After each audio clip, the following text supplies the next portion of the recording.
final. O cervejar é preciso, exercício 8. Bom, exercício 8 da página 81, na teoria, ele traz as equações de como determinar os volumes relativos a uma abraçagem. Na página 68 e 69 do livro, você tem o que são esses volumes e como determinar. Tá? Começa na página 68 e 69.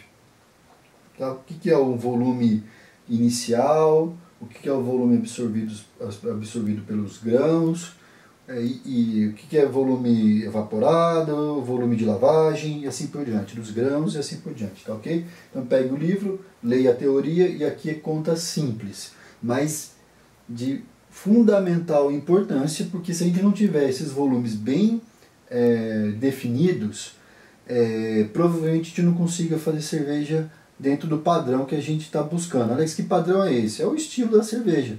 Você quer uma American Pale Ale, uma India Pale Ale, quer uma Weiss, quer uma Pilsen, então é necessário fazer esse cálculo de volumes para conseguir o resultado esperado, ok? É bem simples. Então, determinar os volumes de água relativo a uma abraçagem, tá certo? Sabendo, o peso total de malte, 6,4 kg. O total de malte que a gente vai usar nessa abraçagem. Volume final de cerveja, eu quero 20 litros lá no final.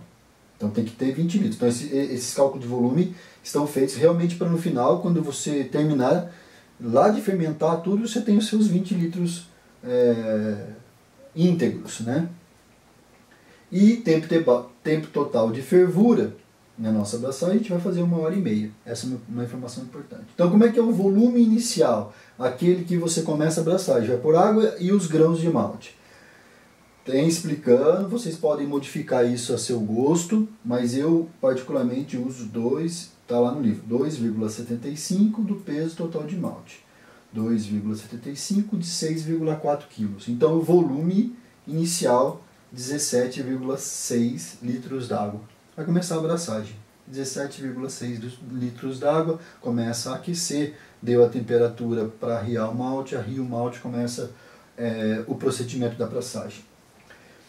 Já expliquei que esses grãos possuem intrinsecamente uma umidade e que normalmente não está saturada. E quando você coloca, normalmente não, ela não está saturada. Quando você coloca esses grãos na água, ela absorve a água e satura. E aí você, quando retira os grãos, você retira essa água. Então, quanto de volume é absorvido pelo grão de malte? 0,8 do peso total de malte. Esse 0,8 também tem variação, mas eu prefiro usar 0,8. Essa formulação eu estou utilizando de forma com bastante satisfatório o resultado final dela, tá? Então você tem 15,12 litros de água absorvidos pelo grão. No momento que você retirar esse grão, lá no seu filtro, você vai retirar essa água também, tá certo? Volume de evaporação, claro, se você vai ferver, depois de ter feito a mostura, você vai ferver o mosto, por um tempo, vai evaporar. A equação 0,1 vezes volume vezes tempo em horas de fervura. 0,1, 20 litros, tempo em hora de fervura, 1h30, então você vai perder 3 litros de água por evaporação. Quem é o volume de lavagem de grãos? Aquele que a gente vai ter que fazer para poder não perder tanto açúcares e outras propriedades que o malte ele possui. Você vai precisar do volume total, que é o 20 litros, é o volume final de cerveja, o volume evaporado, o volume absorvido pelos grãos, menos o volume inicial. Então a gente vai ter que usar 10,52 litros de água para fazer a lavagem dos grãos. Alex, eu vou fazer em 2 vezes. Divide por 2, 5,25 litros de água, lava a primeira vez, recircula, tenta fazer aquele filtro natural dos grãos, transfere para a panela de fervura, lava a segunda vez e aí você utiliza esses 10,52 litros. Qual é o volume de água? Na verdade vai ser o volume de mosto no início da fervura. É o volume inicial mais o volume de lavagem menos o volume absorvido pelos grãos. Então vai dar 17,6, 10,52 menos 5,12. Então você tem que ter, no início da fervura, se você tiver como medir, tem panelas aí caseiras que tem lá uma escalinha lá de volume, se você tiver como medir, você precisa ter no início da fervura 23 litros. Alex, prova para mim que está correta. Vamos lá, prova dos 9. 23 litros no início da fervura. Depois que ferver, vai evaporar, segundo aqui a nossa teoria, 3 litros. Te sobra 20 litros de cerveja. Tá certo? Aí tem duas coisas. Você tem um fenômeno de retração térmica e tem um fenômeno ligado ao trube. Perda, né? São perdas. O trube é perda. A retração térmica é um fenômeno físico.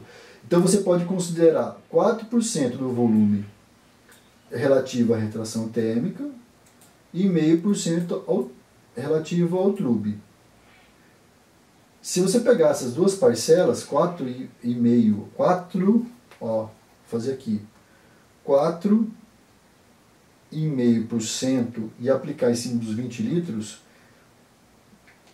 isso dá 0,9 litros.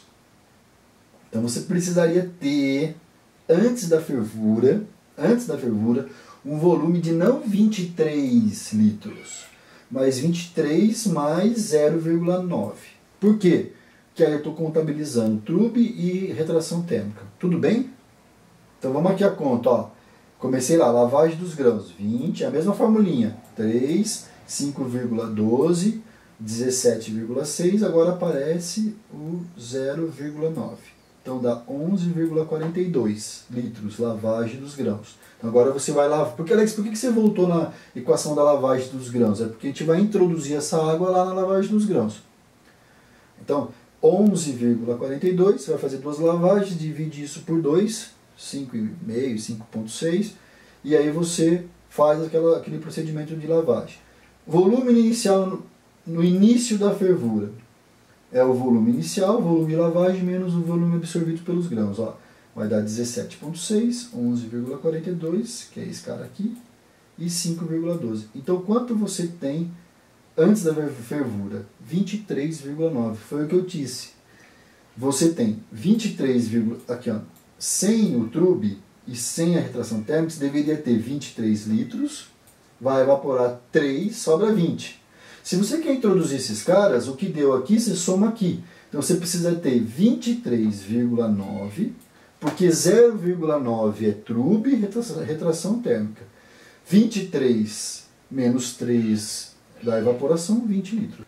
Ok, pessoal? Conta simples, de extrema importância. Acho que foi o primeiro parâmetro matemático meu, como cervejeiro caseiro e depois como cervejeiro uma micro cervejaria, acho que foi o primeiro parâmetro matemático que comecei a trabalhar. Foi a primeira necessidade que eu senti, foi fazer esses cálculos aqui. Pessoal, um abraço. Vamos depois fazer parte de determinação de lúpulo, exercício 9 e 10. Um abraço, até mais.